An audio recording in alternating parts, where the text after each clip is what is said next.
Hello everyone, welcome back to this channel. Today we are going to start a new chapter which is Management of Receivables.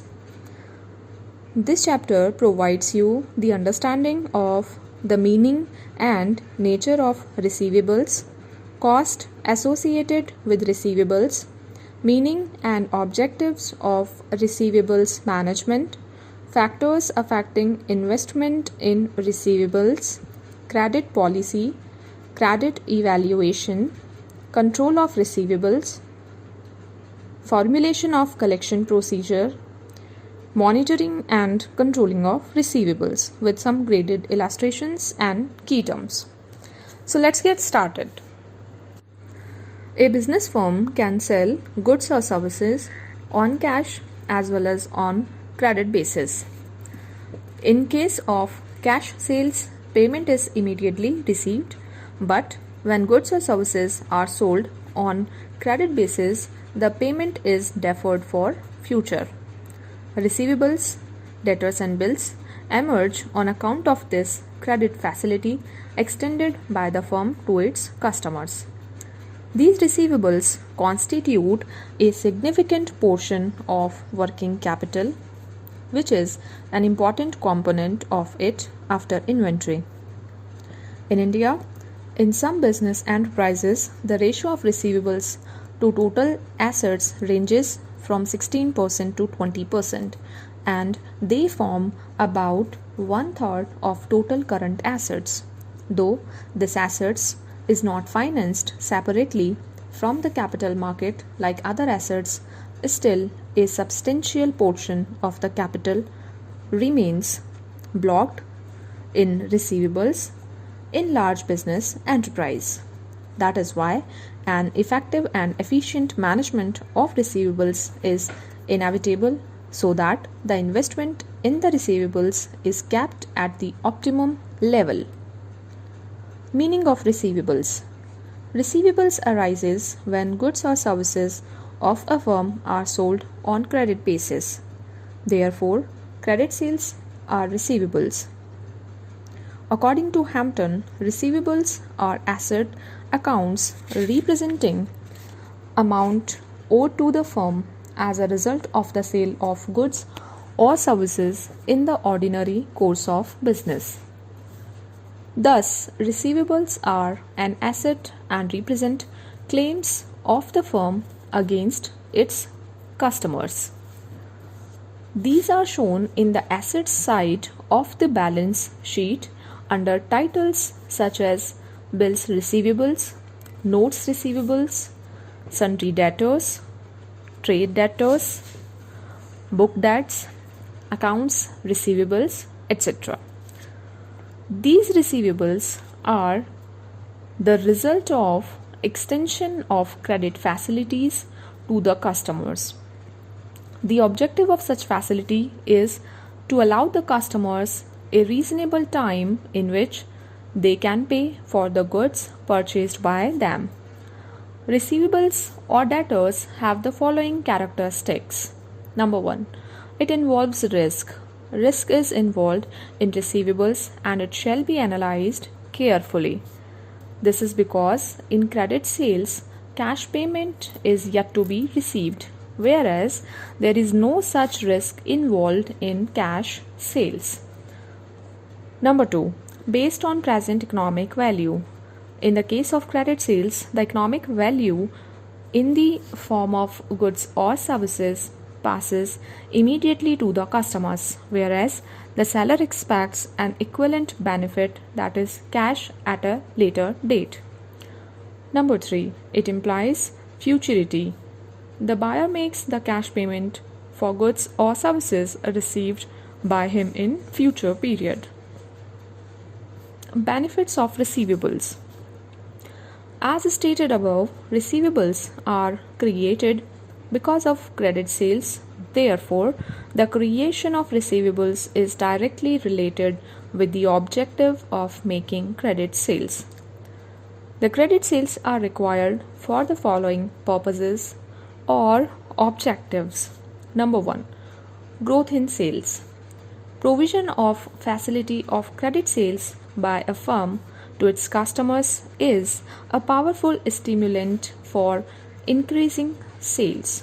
While cash sales are important, more orders from customers can be had by selling goods and services on credit because many customers do not have sufficient cash to make cash purchases. If a firm does not sell on credit, it will have fewer customers and decline in sales. Thus, receivables help in growth of sales. Number 2, increase in profits. This is an indirect result of selling on credit. The direct result of credit sales is growth in sales. By providing credit sales, the firm has additional sales and these additional sales result in higher profits. Sometimes credit sales are made at a price which is additional sales results in higher profits. Sometimes credit sales are made at a price which is higher than usual cash selling price. This enables the firm to make extra profit over and above the normal profit. Number 3, capability to face competition. If competitors sell on credit, a firm would be able to face competition only when it also sells goods or services on credit. By doing so, the firm may avoid the loss of sales from customers who would buy from elsewhere if they did not receive the expected credit. Therefore, the firm should adopt credit policies similar to that of the competitors so that its customers may not attract to purchase from competitors. There are several costs associated with credit extension. Such costs involve the following. Number 1, carrying costs. Financial resources of the firm are blocked in receivables as there is a time lag between the sale of goods to the customers and the payment by them. Therefore, the firm has to arrange additional funds to meet its own obligations towards payment to the suppliers of raw materials, employees, etc., while waiting for payments from its customers. Additional funds may either be raised from outside sources or out of profits retained in the business. In the former case, interest has to be paid to the outsiders, while in the later case, this is an opportunity cost to the firm. It is also known as capital cost or cost of financing the receivables. Number 2, administrative costs. A firm is also required to incur various costs in order to maintain the records and collection from customers. These costs include salary to the staff kept for keeping the records of credit sales and collection of payments, cost of obtaining information regarding credit worthiness of the potential customers, accounting, recording and processing costs of debtors' balances, cost of collecting checks, outstation checks, collection charges, cost of phone calls, reminders and follow-up, and use of office space, processing equipment, and remuneration of sales force involved in debtors collection, etc. Delinquency costs. These are the costs which are to be incurred by a firm in order to collect the amount due from customers on account of credit sales. Sometimes additional steps may have to be taken to recover the amount due from defaulting customers.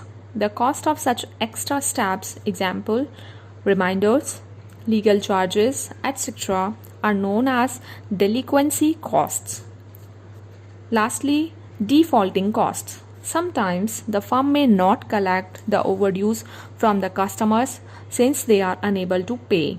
These debts are treated as bad debts and are to be written off accordingly.